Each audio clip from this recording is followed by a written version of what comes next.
सह्याद्रीची पर्वत शिखरं आणि अरबी समुद्राचा पट्टा ह्याच्यामध्ये असणारा चिंचोळा प्रदेश म्हणजे कोकण खारा वारा आणि सदाहरित वनांचं वरदान असल्यामुळे इथल्या इकोसिस्टीम अगदी डोळसपणे पाहता येतील एवढ्या असंख्य प्रकारच्या आहेत। सड्याची मोकळी माळरानं वळू नका किंवा खारफुटीची वनं, जंगलाची स्वरूपं ही अगदी घनदाट।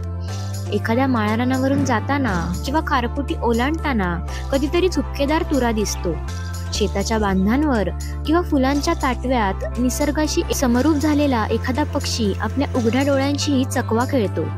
आकाशात स्वैरपणे संचार करणारी घार किंवा आपल्या गच्चीवर नाचणारा दयाळ, आकाराने लहानात लहान आणि मोठ्यात मोठे असणाऱ्या ह्या पक्ष्यांच्या शेकडो नव्हे तर हजारो प्रजाती आहेत।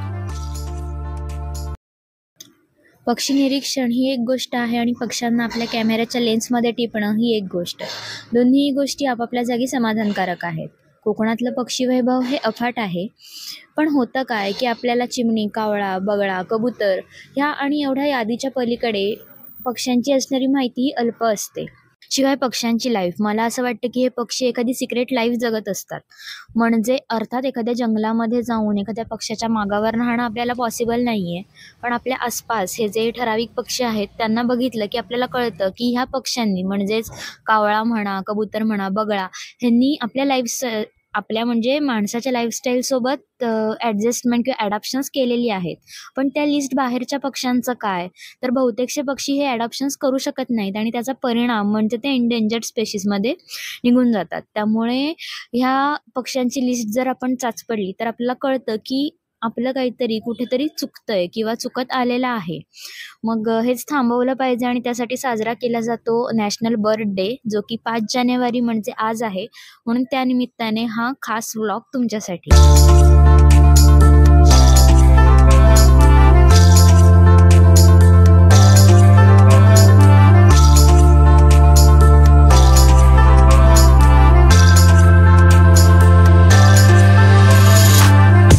खरं तर पावसाळा सुरू व्हायच्या आधीपासून मी ह्या पक्ष्यांच्या मागावर आहे, पण पावसाळ्यामध्ये एक ट्रेल संपून जेव्हा मी परत येत होते तेव्हा एक काळ्या तुऱ्याचा आणि पांढऱ्या पोटाचा पक्षी आम्हाला दिसला। तर आधी तर या पक्षाबद्दल काहीच माहिती नव्हती, पण त्याचा जो आवाज होता त्या आवाजावरून त्याचं वेगळेपण कळलं। कोकिळच्या गटात मोडणारा हा चातक पक्षी आहे। हो, तोच। चातकाप्रमाणे वाट पाहिली रे तुझी म्हणतो ना आपण, त्यातला चातक। आय वॉज सो सरप्राईज, कारण चातक इथे आहे हेच माझ्यासाठी नवीन होतं। शिवाय फक्त पावसाळ्यामध्ये इथे येणारे हे मायग्रेटेड बर्ड्स आहेत ही माहिती ही अगदीच नवीन होती। तर जेव्हा आपण अशा बर्ड ट्रेल्सवर निघतो तेव्हा पक्ष्यांच्या अनोख्या जगाची आपल्याला माहिती मिळते। आत्ता ही जी छायाचित्र तुम्ही पाहताय किंवा व्हिडिओज जे काही आहेत, हे सगळे कोकणातले पक्षी आहेत आणि तेही माझ्या घराच्या आसपास जी गावं आहेत, पानवल म्हणा किंवा शिरगाव, तर ह्या गावांमध्ये आढळून येणारे पक्षी आहेत। याशिवाय जी छायाचित्र आहेत ते माझे काका आहेत आशिष शिवलकर, त्यांनी टिपलेली आहेत। आणि ह्या सगळ्याची आवड मला आधीपासूनच आहे, त्यामुळे काही क्लिप्स आधीच्या सुद्धा आहेत। तर ह्या ट्रेल्स दरम्यान असे अनेक दुर्मिळ पक्षी किंवा युनिक काही त्यांचे फीचर्स मला कळून आले। शहरी कोलाहलापासून दूर असणारं पक्ष्यांचं एक वेगळंच विश्व दृष्टीस पडलंय। त्या पक्ष्यांपैकीच एक होता हरियाल। हरियाल हा आपल्या महाराष्ट्राचा राज्य पक्षी आहे हेच अनेक जणांना माहीत नाहीये। पाचू कवडा वेगळा आणि कबुतरासारखा दिसणारा हिरवा कंच हरियाल हा पूर्णपणे वेगळा। हिरव्यागार झाडांमध्ये हे हरियाल एवढे सहज कॅमोफ्लेज होतात की सहज नजरेला दिसणं अवघडच आहे। या पक्ष्याबद्दल अनेक अफवा आहेत, त्यामुळे मोठ्या प्रमाणावर ह्याची अवैध शिकार झालेली आहे किंवा अजूनही होते आहे। काही दिवसांपूर्वी न्यूजमध्ये होतं की ब्लॅक मार्केटमध्ये ह्या पक्ष्यांची तस्करी सुरू होती। सो बघायला गेलं तर दोन्ही दऱ्या एवढ्या मोठ्या आहेत ना, म्हणजे एकीकडे कोणाला कल्पनाच नाही आहे ह्या पक्ष्याबद्दल, तर दुसरीकडे ही तस्करी। ह्याच्यामध्ये आपण कुठेच नाही आहोत। ह्यांच्याबद्दल माहिती करून घेऊन एक टोक ओलांडलं की मला वाटतं दुसरी बाजू हळूहळू निकामी होत जाईल। कॅमोफ्लेज म्हणजे काय, तर कॅमोफ्लेज ही निसर्गाशी एकरूप होण्यासाठी प्राणी, पक्षी किंवा कीटकांना बहाल केलेली एक देणगी आहे। तर काही पक्षी आपल्या ठळक रंगामुळे वातावरणात उठून दिसतात, जसं की हा हळद्या। आता याला हळद्या का म्हणत असतील हे वेगळं सांगायची गरज नाहीये। तर दुसरीकडे अगदी डोळ्यासमोर असूनही न दिसणारा हा रातवा। मी स्पॉट केलेला आणि एक दुर्मिळ आणि रंगीबेरंगी पक्षी म्हणजेच नवरंग. मुळातच रंग हा पक्ष्यांचा एक नयनरम्य आविष्कार असतो, जसं की हा सनबर्ड बघा. याला आपल्या स्थानिक भाषेत पंचरंगी सूर्यपक्षी म्हणतात. निळं डोकं, तपकिरी काळे पंख आणि चकाकणारा पिवळा रंग, त्यातही मध्येच निळा रंग सांडलेला. म्हणजे मुठी एवढा दिसणारा पक्षी आहे तो, त्याच्यातही किती वेगवेगळे रंग. तर अशाच रंगांनी शोभा वाढवलेला एक पक्षी म्हणजेच नवरंग किंवा त्याला पिट्टा असंही म्हणतात. पावसाळ्याच्या सुरुवातीला जंगल झालेल्या बागेमध्ये पक्षी पाहायला गेले असताना मला त्यांचं दर्शन झालं. बराच वेळ तो माझ्या नजरेसमोर खेळत होता. भारताच्या दक्षिण टोकापासून उत्तरेकडे अगदी हिमालयापर्यंत या इंडियन पिट्टाचं स्थलांतर सुरू असतं.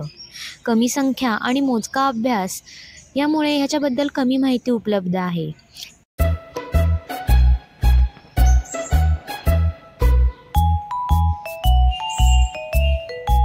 या ट्रेलमध्ये मला मात्र बाकी खूप सारे पक्षी दिसले.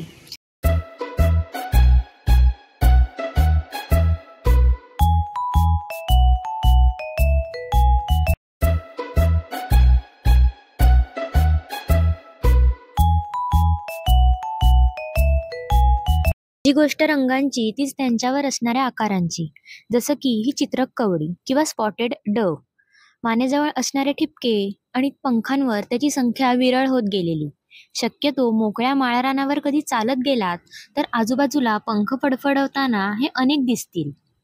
मंदिर भ्रमंती सुरू असताना घनदाट जंगलात जाणं झालं आणि अचानक डोळ्यासमोर दिसला तो हा पक्षी. व्हाईट चिक बार्बेट म्हणजे पांढऱ्या गालाचा तांबट. वाचलं होतं, फोटोज पाहिले होते, पण हे दर्शन दुर्मिळ होतं. शांत बसलेले हे पक्षी 4 ते 5च्या थव्याने बसले होते. लाल डोक्याचा तांबट, गुलाबी कंठाचा तांबट असे ह्या तांबटाचे अनेक प्रकार आहेत. ज्या पद्धतीने ते शांत बसले होते, मला तर हा शांतताप्रिय पक्षी वाटला.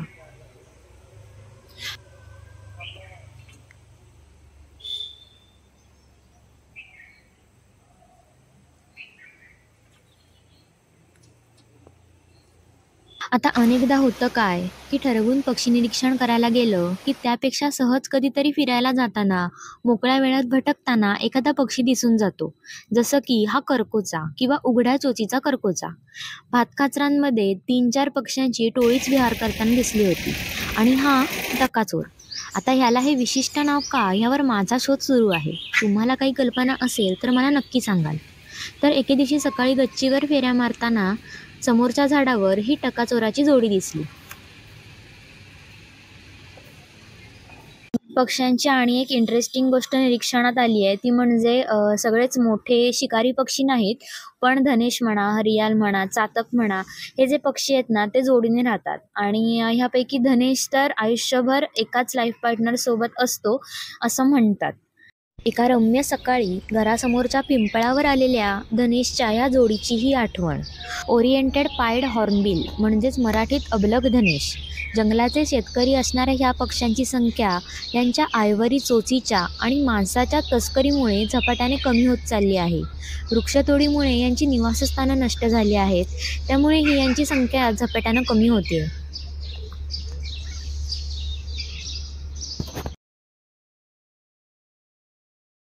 असे हे अनोखे पक्षी. झाडांशी मैत्री असली की घराच्या आसपास पक्षी हे रेंगाळतातच. च्या चिकूच्या झाडावर दिवसभर खरबी आणि कोकिळ खेळत बागडत असतात. भुऱ्या पंखांचा भारद्वाज मध्येच कधीतरी दर्शन देतो. दयाळ गाणी म्हणताना झाडाच्या शेंड्यावर बुलबुलही त्याला स्पर्धा करतो.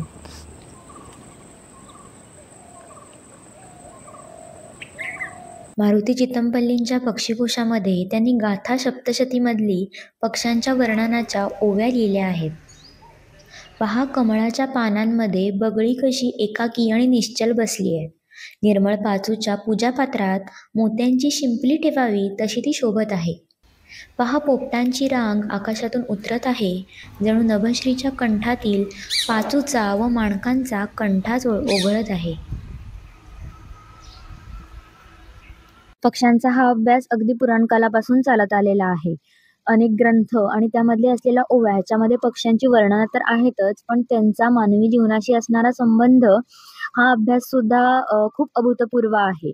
याशिवाय अनेक इंटरेस्टिंग दंतकथा, बालकथा हेही खूप सारं आहे. याची सविस्तर माहिती नंतर कधीतरी होईलच. तुम्हाला हे सगळं ऐकायला आवडेल का मला नक्की सांगा आणि राष्ट्रीय पक्षी दिनाच्या सगळ्यांना खूप खूप शुभेच्छा. Thank you.